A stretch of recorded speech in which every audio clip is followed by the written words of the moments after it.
Մոլդովայում տեղի ունեցած խորհրդարանի ընտրությունում հաղթել է իշխող Եվրոպամետ գործողության եւ համերաշխության կուսակցությունը։ Նախնական տվյալներով այն ստացել է ձայների շուրջ 50%, Ռուսամետ հայրենասիրական դաշինքի օգտին քվեարկել է ընտրողների 24.28%։ Ընտրություններին մասնակցությունը կազմել է 52%, ինչը վերջին տարիներին ամենաբարձր ցուցանիշն է։ Ամենայն հավանականությամբ նախագահ Մայա Սանդուի կուսակցությունը 101 տեղանոց խորհրդարանում կստանա մանդատների մեծամասնությունը եւ ստիպված չի լինի ձևավորել կոալիցիոն կառավարություն։ Սանդուն ընտրություններից առաջ զգուշացրել էր ռուսական մեծ միջամտության մասին, նշելով, որ Մոլդովայի ապագան վտանգի տակ է։ Նախկին նախագահ այժմ ընդդիմադիր Իգոր Դոդոնը դեռ մինչև ձայների հաշվարկը հայտարարել էր հաղթանակի մասին եւ կոչ արել սեպտեմբերի 29-ին բողոքի ակցիայի դուրս գալ։ Ըստ տարբեր հրապարակումների Մոլդովայի ընտրատեղամասերում ընդհանուր ձայների թվով առաջատար են ընդդիմադիր կուսակցությունները։ Միևնույն ժամանակ արտերկրում գործող տեղամասերում ըստ նախնական տվյալների իշխող կուսակցությունը ստացել է ձայների 70-ից 80%։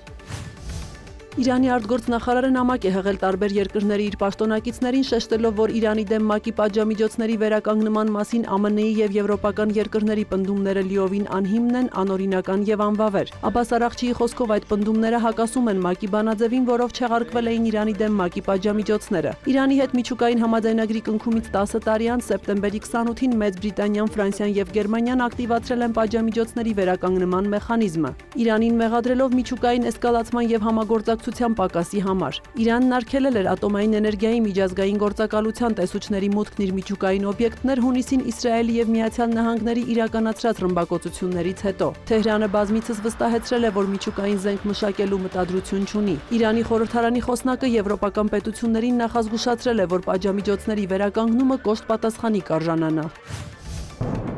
Ռուսաստանն ու Ուկրաինան շարունակում են փոխադարձ ինտենսիվ հարվածները։ Ուկրաինական կողմի հաղորդմամբ ռուսական հարվածների հետևանքով գիշերը Դնեպրոպետրովսկի մարզում հրդեհներ են բռնկվել։ Վնասվել են բնակելի տներ, վարչական շենք, հյուրանոց եւ տրանսպորտային միջոցներ։ Իսկ սեպտեմբերի 28-ի գիշերը ռուսական զանգվածային հարվածներից մայրաքաղաք Կիևում 4 մարդ էր զոհվել, 14-ը վիրավորվել։ Զապորոժիեի մարզում անօդաչուների եւ հրթիռների հարվածներից հետո վիրավորվել էր ավելի քան 40 մարդ։ Ռուսական կողմն էլ հայտնել է գիշերն ուկրաինական 84 ԱԹՍ-ի խոցման մասին։ Մոսկվայի մարզի Ժուկովսկի օդանավակայանի աշխատանքը ժամանակավորապես դադարեցվել է։ Բելգորոդում 3 մարդ է վիրավորվել։ Իսկ ավելի վաղ Բելգորոդի մարզում ուկրաինական հարվածներից հետո դադարել էր էլեկտրամատակարարումը։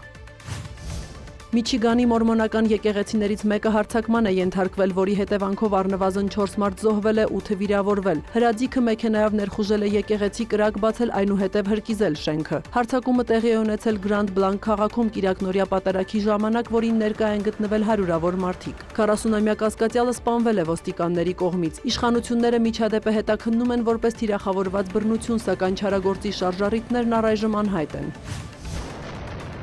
Իսրայելը շարունակում է ռազմական գործողությունները Գազայի հատվածում, ընդհանուր առմամբ Պաղեստինյան անկլավում իսրայելական հարվածների զոհերի թիվը գերազանցել է 66,000-ը, վիրավորների թիվը հասել է 168,000-ի։ ԱՄՆ նախագահ Դոնալդ Թրամփն այսօր ավելի ուշ Սպիտակ տանը կընդունի Իսրայելի վարչապետ Բենյամին Նեթանյահուին։ Սա Նեթանյահուի 4-րդ այցն է Սպիտակ տուն հունվարին Թրամփի կողմից պաշտոնը ստանձնելուց հետո։ Հանդիպմանն ընդառաջ ԱՄՆ նախագահը հայտարարել է, որ շուտով Մերձավոր Արևելքում յուրահատուկ բան է տեղի ունենալու։ Իսրայելի նախագահ Իցհակ Հերցոգն իր հերթին հայտարարել է, որ Թրամփը հեղափոխական եւ կարևոր ծրագիր ունի, որը վերջ կդնի Գազայում պատերազմին։ Սուզաննա Չրաղյան, լուրեր։